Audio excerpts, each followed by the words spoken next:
Hello and welcome to this introductory video on the ACT matrix process. I'm Dr. Dayna Lee-Baggley and I'm a registered psychologist.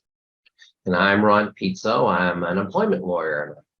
We're going to talk to you today about the prosocial matrix, and it all starts with a vertical line. So this is the vertical line, and what we're doing with the vertical line is noticing. We do outside noticing and inside noticing. Outside noticing are things that you can notice with your five senses, things you can see, hear, taste, touch, smell. Inside noticing is what goes on in our mind, our thoughts, our emotions, whatever shows up inside. And we're in the middle, the circle there, noticing with kindness and curiosity, because that's what we're doing. We're the people doing the noticing. So right now you're noticing me by hearing me and by seeing me. And after you hear and see me, you have certain inside thoughts, like maybe this guy's interesting, maybe he's saying silly things. So that's what we're trying to do. We're trying to notice the difference between outside noticing and inside noticing. Also, we're trying to notice whether we're moving away or toward our shared purpose. And that's what the horizontal line. So the horizontal line also divides outside and inside noticing. So because we're working as a team, we're working towards a shared purpose. And what does shared purpose mean? So we have shared purpose in terms of what we do at work. And you can think of it like this. These four questions. What do we do? Who do we do it for? How do they benefit? And what's important about that? That's one way to think about shared purpose. As a team, we also have shared purpose as a community, as individuals. We have a shared purpose about what kind of workplace we want to work in. Let me give you an example of how that works for teams. One time, Dr. Polk, Kevin Polk, one of the creators of the ACT matrix and the prosocial matrix, was asked to go to talk to 20 people, and 10 were pro-gun control and 10 anti-gun control. And this is in America. And the issue was to have a discussion around gun control. Well, obviously, when you have people who are on such different points of the spectrum on an issue, you can't really talk about gun control. So what did he start talking about? He started talking about shared purpose. And he started asking the gun control people, well, what was important to them about having gun control? And they said safety. And he asked the pro-gun people, the people who wanted guns, what was important to them about their position, and they said safety. So suddenly it changes the discussion. It's no longer about gun control or not gun control. It's about safety and what works to make us safer. And that's something both sides shared and were able to talk about.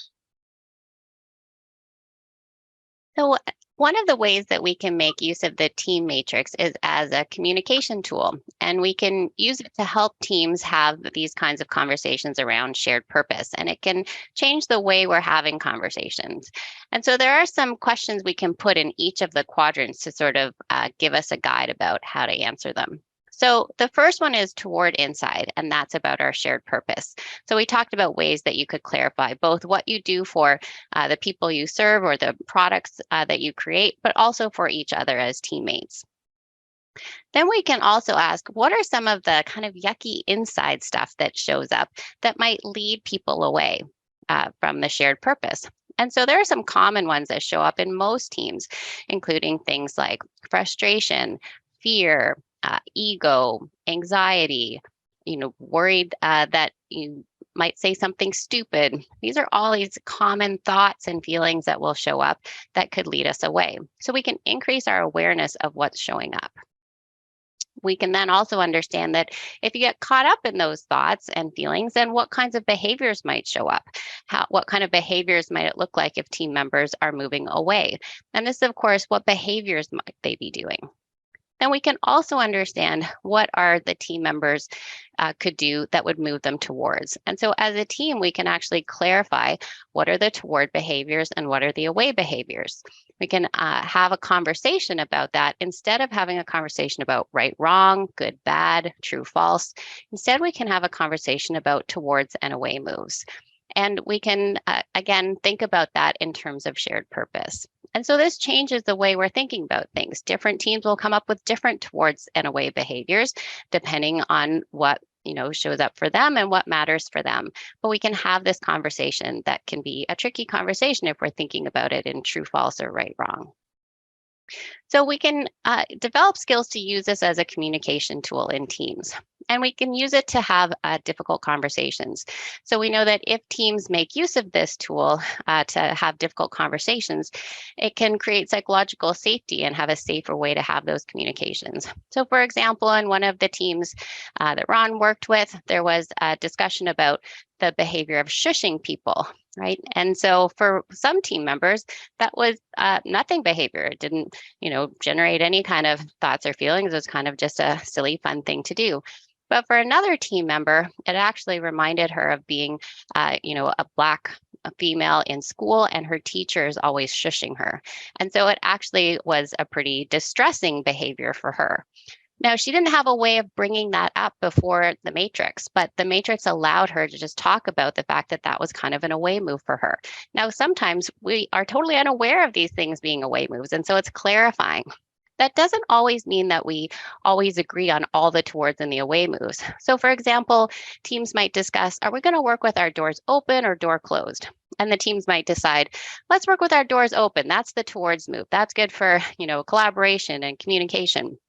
Then one of the team members says, well, actually, I have ADHD and working with the door open is just way too distracting for me. So I need to keep my door closed to get my work done.